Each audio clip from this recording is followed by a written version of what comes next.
खरं तर कोल्हापूर महानगरपालिकेने श्री गणेशाचं विसर्जन हे पंचगंगा नदीमध्ये करू नये असं आवाहन केलं होतं आणि त्यानुसार मूर्ती दान करावी असं आवाहन देखील केलं होतं. पण हिंदुत्ववादी कार्यकर्त्यांनी मूर्तीची विटंबना होते असं म्हणत ह्या मूर्त्या थेट ह्याच्यावर दान केलेल्या मूर्त्या ट्रकमधून उतरलेल्या आहेत आणि मूर्त्या थेट नदीमध्ये विसर्जित करण्यात येणार आहेत. या संदर्भात थोडे कार्यकर्ते आहेत, त्यांच्याशी बोलूया. काय सांगाल, आज तुम्ही या मूर्त्या ट्रकमधून खाली उतरतात नदीमध्ये विसर्जित करण्यासाठी निघाले, नेमकं काय कारण? काही गणेश भक्तांनी अगोदर प्रशासनाच्या या आव्हानाला त्यांनी प्रतिसाद देऊन ह्या मूर्त्या दान केल्या होत्या आणि त्या दान केल्या मूर्त्या ज्यावेळेला ट्रकमध्ये चढवत होते तर तेव्हा महानगरपालिकेच्या कार्यकर्त्यांनी अक्षरशः ते दारू पिलेले होते. ते लोक त्या लोकांच्या हातून मूर्ती पडली आणि आमच्या गणेश मूर्तीची विटंबना झाली. या रागातून आम्ही त्या दान केलेल्या मूर्त्यासुद्धा आम्ही त्यांच्याकडून काढून घेतल्यात. आम्ही आमच्या डोळ्यानं आमच्या गणेश मूर्तींचं विटंबना झालेलं बघू शकत नाही.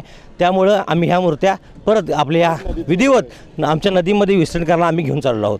महानगरपालिका म्हणते की गणेश मूर्त्या नदीमध्ये विसर्जित केल्यानंतर पर्यावरणाचा त्रास होतो, समतोल बिघडते. काय म्हणायचं? महानगरपालिकेने याबद्दल अहवाल स्पष्ट करावा की हा कितपत या गणेश मूर्तींमुळे फक्त प्रदूषण होते, नाहीतर इतर वर्षभर ज्या जयंती नाल्याचं पाणी, सांडपाणी, ज्या कारखान्यांचं महिला मिश्रित पाणी मिसळते तिथं मात्र महानगरपालिका जाणून बुजून डोळेझाक करते आणि या इथल्या फक्त गणेश भक्तांच्या किंवा हिंदू समाजाच्या कुठल्या तरी एका सणाला टार्गेट करायचं आणि या सगळ्याला विरोध करायचा म्हणून महानगरपालिका हे सगळे करते.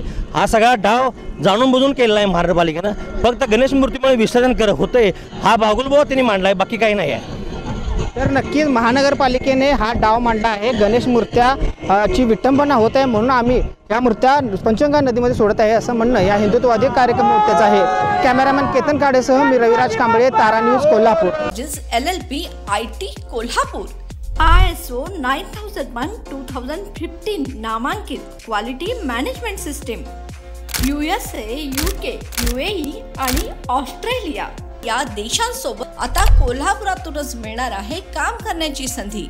कोटियन IT कंपनी तुमच्यासाठी घेऊन येत आहे ही अनोखी संधी. डेटा एंट्री ऑपरेटर व इनबाउंड व्हॉइस प्रोसेस या 2 पदांसाठी वॅकन्सी उपलब्ध. डे अँड नाईट या 2 शिफ्टमध्ये काम करण्याची संधी, शिवाय आकर्षक सॅलरी देखील. प्रथम येणाऱ्यास प्राधान्य तसेच स्पॉट ऑफर लेटर. तर आजच भेट द्या Kotian info technology LLP IT कंपनीला आणि तुमचा जॉब आजच निश्चित करा. अधिक माहितीसाठी संपर्क www.kotiyaninfotech.com. मातोश्री प्लाझा, फिनस कॉर्नर, 2nd फ्लोअर, कोल्हापूर. 8956911086.